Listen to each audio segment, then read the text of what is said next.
The restart is now the game. Kickouts, the numbers from the kickouts, and what it means for training and preparation. These are the FRC's own figures. They're from the review of the 2025 league, round 1 to 7. 22% of kickouts were played inside the 45. So nearly 4 and 5 now clear that. 47% travelled beyond the 65, almost half of every restart, and 65% were contested. The numbers after the 2026, Sam Maguire landed at 75 long, 25% short. I knew there was more short kickouts, but I was surprised to see it only shifted 3%. Credit for those stats from Darren Devine, who's done great work in this area.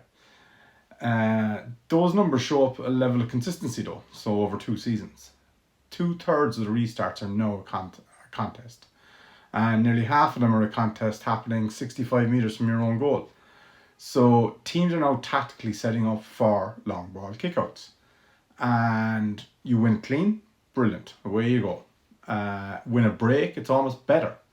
So we're on the move and we're heading towards goal, right? A flick down now is probably one of the best kick-out options in Gaelic football. It was always a weapon, but now it's a serious weapon with the space available. Lose it, manic 5-second counter press, but everybody else is shaping to get back and defend, and we've most of our defence between the ball and the goal anyway. So it's sensible strategy for some teams to do long kickouts more. Add in the very clever and hard-working teams are using their top 3 for a long ball strategy. Dublin hammered Kerry on long ball in the All-Ireland semi-final. Kerry at ball that was into the middle of the field or to their Dublin half did better because their midfield eat that up. But the long ones Dublin were brilliant on. Short kickouts are still critical though, and sometimes you need them to wrestle back a game. I believe myself that the short kickout that led to Carney's first 2-pointer in the All-Ireland was a major moment. Now, we know that you can lose the kick-out battle and win the game, right? But that doesn't mean it's not a new physical challenge. The long kick-out is creating a very different game physically. People talk about the landing, obviously, and rightfully, but it's not just that. It's actually the breaks, I suspect, we don't really have deep data on this, are significantly increasing the acceleration, deceleration, and change of direction that are probably adding to the fatigue a lot of players are starting to feel, and it's ultimately leading to more injuries. These won't really show up as high speed runs or anything like that. You won't go fast enough to have it recorded in that way. But they're much more physically demanding in general, but specifically on the hamstring, knees and ankles. Especially with higher heart rates, you're not coming down, you're not fresher. And with the case of landing in an area kick out at a very high level of neuromuscular stress in the body, which changes what the skill actually is. When 2/3 are contested, most of these contests do not end in a clean catch. They end in a break.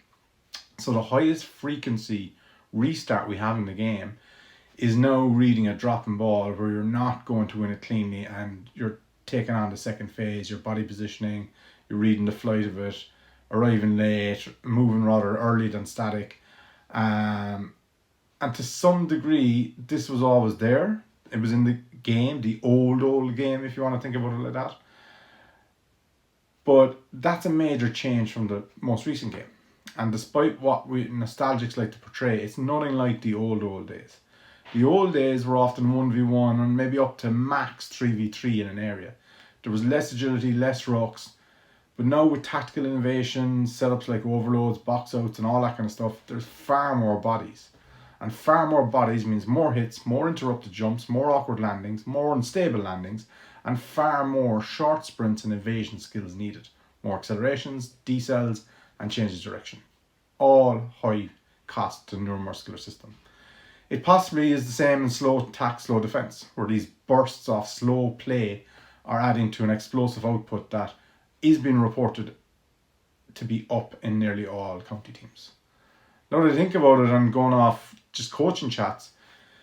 The new kick-out means everyone is also training for the kick-out more. Okay, think about the amount of training Kerry and Mayo did, for instance, all the way up to the All-Ireland final. That's even more accelerations, decelerations, and changes of direction. Coaches are reported doing way more kick-out training in the last few years to me. So in a 7-day period, you might have 4 different loads, which was a big increase in those short sprints over a week. So it's not just a match. If you're training for new games that has all this added new load, you have to consider the training. And we're learning about the training still. The data and the injuries will tell us something. People often use match data but forget about the training. And if you're training for a new game, you've added new load there. We're all still learning about training. The data and the injuries are going to tell us something. The things we try are going to tell us something. The club season for club players, if they just play Gaelic football, is relatively straightforward.